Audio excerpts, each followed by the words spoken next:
In Onshape, you can quickly assemble a pair of components with only one mate. Mate connector points automatically show up at the most probable locations, such as the centroid of the face, midpoint of an edge, and the endpoints. You can have additional layers of positional control by offsetting the mate connector, which is nothing but a local coordinate system.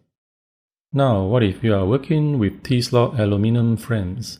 This is commonly used in modular designs for any automated machinery, a rather versatile structure because it allows you to mount different equipment at different positions with great flexibility. You can always make the component directly by offsetting the positions.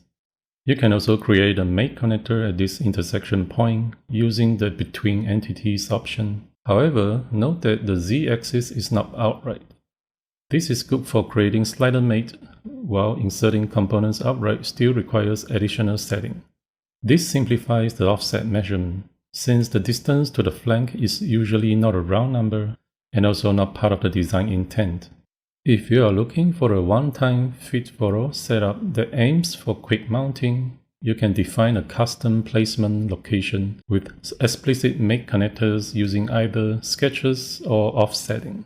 Let's start with sketching a quarter box on the end face. Then you can create two types of mate connectors easily, one upright and one along the sliding direction. Next, you can replicate these to other slots using pattern or mirror features. Check the reapply features if you want the secondary axis to be the same. If the design intent requires that home position be at the center, simply modify the sketch plane to the midplane of the frame.